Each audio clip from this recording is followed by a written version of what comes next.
হাদিসটি বর্ণনা করেছেন। হযরত আনাস বলেন, নবীর সাথে একসাথে মসজিদ থেকে বের হইলাম। একটা রাজুলুন ফাসাআলা, একটা লোক এসে রাসূলকে জিজ্ঞাসা করছে, মাতা তাকুমুস সাআ ইয়া রাসূলুল্লাহ, নবীজি কিয়ামত কবে হবে, কখন হবে? হযরত আনাস বলে, আমি পাশে দাঁড়ানো, আমি শুনতেছিলাম। আল্লাহ রাসূল কোনো জবাব দিলেন না। আবার ওই সাহাবী জিজ্ঞেস করলো, মাতা তাকুমুস সাআ ইয়া রাসূলুল্লাহ, ও নবীজি কিয়ামত কবে হবে? তিনবারের মাথায় রাসূল তাকে জবাব দিয়ে বলছেন, কিয়ামতের জন্য তুমি কি প্রস্তুতি নিয়েছো? কিয়ামতের কথা জিজ্ঞেস করছো, কিয়ামতের জন্য পুঁজি কি, ব্যালেন্স কি? সাহাবী চুপটি খেয়ে গেলেন। কিছুক্ষণ পরে ওই সাহাবী ডাক দিয়ে বলে, ইয়া রাসূলুল্লাহ, কিয়ামতের দিন, কিয়ামতের জন্য বিরাট বেশি বেশি নামাজ, বিরাট ধরনের কোন ইবাদত ইনভেস্ট করতে পারি নাই, তবে আমি এতটুকুন জানি, আমি আল্লাহ এবং তার রাসূলকে ভালোবাসি। আল্লাহ রাসূল বললেন, আল মারউ মা মান আহাব্বা। রাসূল বললেন, তুমি যদি সত্যি ভালোবেসে থাকো, মানুষ দুনিয়াতে যাকে ভালোবাসে, কিয়ামতের দিন তার হাসর তার সাথেই হবে। চিৎকার দেখুন সুবহানাল্লাহ। এখন আমি যদি আপনাদেরকে জিজ্ঞাসা করি, জেনারেল প্রশ্ন, যে আমরা কি আল্লাহ রাসূলকে ভালোবাসি? বলার সাথে সাথে দেখবেন দুহাত এমন ভাবে উঁচু হয়েছে, প্রয়োজন বোধে দুই পা উঁচা করবেন। হ্যাঁ, আমরা সবাই রাসূলকে ভালোবাসি, ঠিক কিনা? আওয়ামী লীগের যারা আওয়ামী লীগ করে তাদেরকে জিজ্ঞাসা করি, রাসূলকে ভালোবাসেন? হ্যাঁ। বিএনপিকে জিজ্ঞাসা করি, আপনি রাসূলকে ভালোবাসেন? হ্যাঁ, বিশ্বাস করি।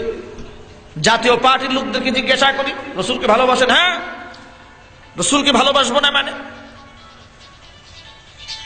সবাই রাসূলকে ভালোবাসার দাবিদার, কিন্তু রাসূলুল্লাহকে এমন ভালোই আমরা বাসলাম, আমার স্ত্রীকে আমার চোখের সামনে গালি দিলে আমার ভিতরটা জ্বালা পুরায় অস্থির হয়ে যায়, শেষ হয়ে যায়।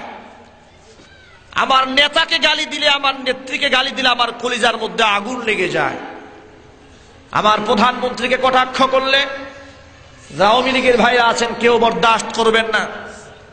বঙ্গবন্ধুকে কেউ গালি দিলে, আওয়ামী লীগের সূর্য সন্তান যারা আছেন, কেউ তা বরদাস্ত করবেন না, প্রয়োজনে লাঠি দিয়ে রাস্তায় বের হবেন। জিয়াউর রহমানকে কটাক্ষ করলে বিএনপি যারা করেন, কেউ ঘরে বসে থাকবে না, রাস্তায় আন্দোলনে ঝাঁপিয়ে পড়বেন। ঠিক কিনা জোরে বলুন? এতটা মোহাব্বত দলের নেতা কর্মীকে করেন। আমি আপনাদের আহ্বান জানাই, স্পষ্ট একটা কথা জিজ্ঞাসা করতে চাই, আমার রসুলের মোহাব্বত, রসুলের মর্যাদা বঙ্গবন্ধু শেখ মুজিবুর চাইতে কম? কম না বেশি? কোন তুলনা করা চলে? চিল্লায় বলুন, চলে?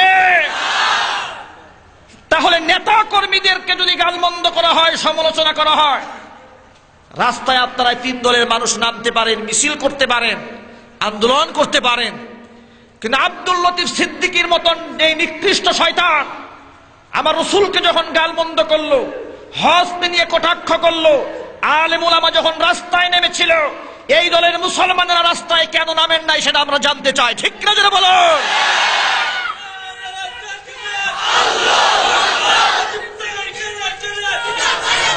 আমি বলতে চাই, ভদ্রভাবে প্রতিবাদ করতে হবে। কথা বুঝেন? আপনারা তেলের জন্য রাস্তায় নামতে পারেন, গ্যাসের জন্য রাস্তায় নামতে পারেন, ঠিক কিনা জোরে কন? বিদ্যুতের দাম বাড়লে রাস্তায় আন্দোলন হয়, গ্যাসের দাম বাড়লে রাস্তায় আন্দোলন হয়।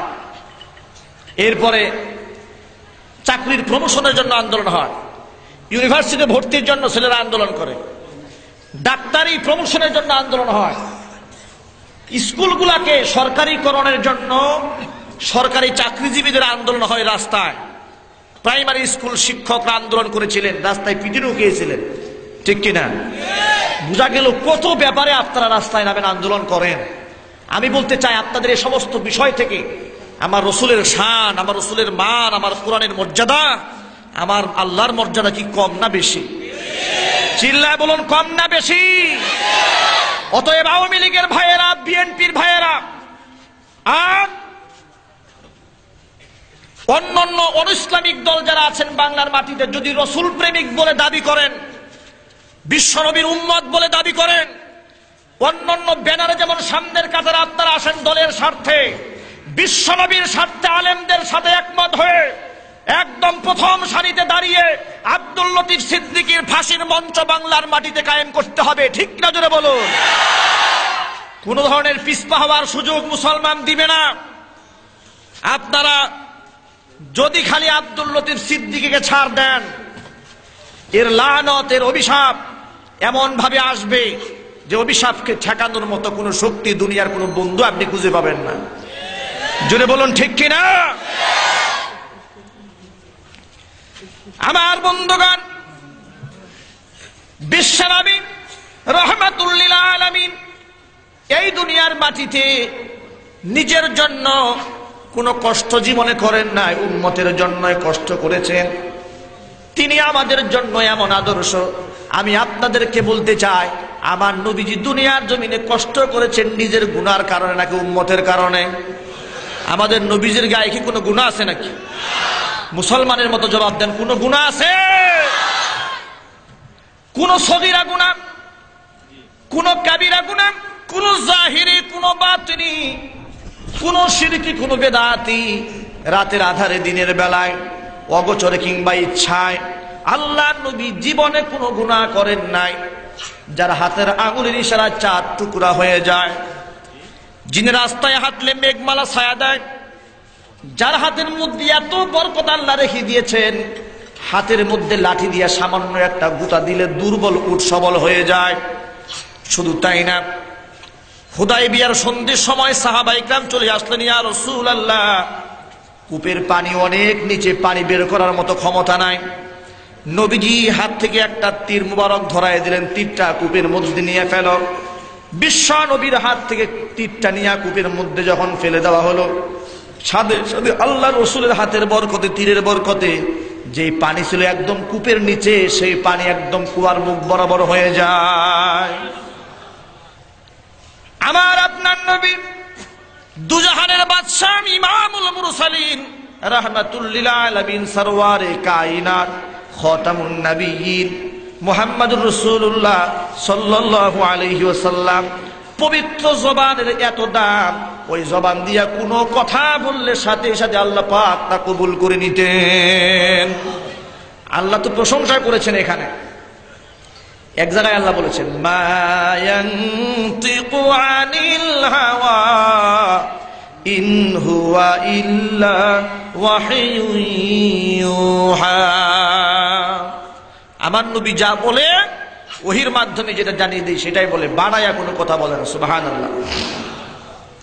আবার যদি কোনো কমান্ড করেই ফেলতেন, কোনো দাবি আল্লাহর কাছে করে ফেলতেন, তামান্না করে ফেলতেন, আল্লাহ তা পূর্ণ করে নিত।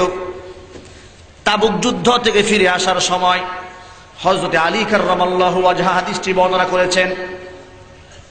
তাবুক যুদ্ধ থেকে আল্লাহ রাসূল ফিরে আসতেছেন, শরীর বড় ক্লান্ত হয়ে গেল, বড় প্রাণ পরিশ্রান্ত শরীর, প্রচন্ড গরম, রোদ্রের মধ্যে সফর করা যায় না দুপুর বেলা।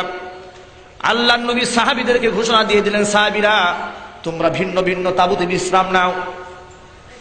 সাহাবায়ে কেরাম তাঁবুকে বিশ্রাম নিচ্ছিলেন। হযরত আলী বলেন, আমি আল্লাহর নবীর সাথে ভিন্ন একটা তাঁবু গাড়লাম রাসূলের সাথে বিশ্রাম নেওয়ার জন্য, নবীজির মেয়ের জামাই নবীজির সাথে। হযরত আলী বলেন, আমি বসে পড়লাম। আল্লাহ নবীর দেহ মুবারক এত ক্লান্ত, আমার উরুর মধ্যে মাথা রেখে কাইলুলা করতে গিয়ে নবীজি ঘুমায় গেলেন। কাইলুলা করতে গিয়ে আল্লাহ নবী ঘুমায় গেলেন। জোহরের নামাজের পর থেকে ঘুম শুরু হয়ে গেল, আসরের নামাজের সময় হয়ে গেল, নবীজির ঘুম ভাঙে না। নামাজের ওয়াক্ত চলে আসলো, আমি নামাজের জন্য ছটফট করতে থাকলাম, কিন্তু নবীজি ঘুমে কেমনে নবীর ঘুম থেকে জাগায়। এই অবস্থায় সময় অতিবাহিত হয়ে যাচ্ছিলাম।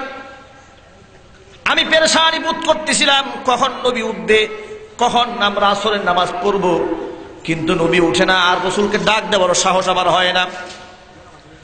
এক পর্যায়ে পশ্চিম দিগন্তে সূর্য ডুবে গেল, মাগরিবের নামাজের ওয়াক্ত হয়ে গেল।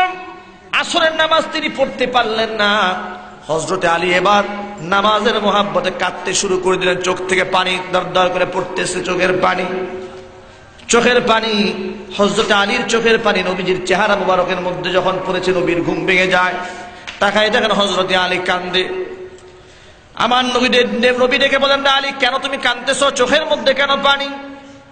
হযরত আলী বলে, ইয়া রাসূলুল্লাহ, ইয়া হাবিবাল্লাহ, আসরের নামাজ সময় হয়ে গিয়েছিল, আপনারা ডাক দিতে পারলাম না, ঘুমাইছিলেন, কাজা হয়ে গেল, সেই মহাব্বতে, নামাজের মহাব্বতে কাঁদতেছি। হযরত আলীকে ডাক দিয়ে বলে, আলী তুমি কেন আমারে ডাক দিলে না? আলী বলেন, ইয়া রাসূলুল্লাহ, আল্লাহ আপনাকে এত ভালোবাসে, এত মহাব্বত করে, আপনি মুখ থেকে কোনো কথা বললে সেটা হালাল হয়ে যায়, না বললে হারাম হয়ে যায়।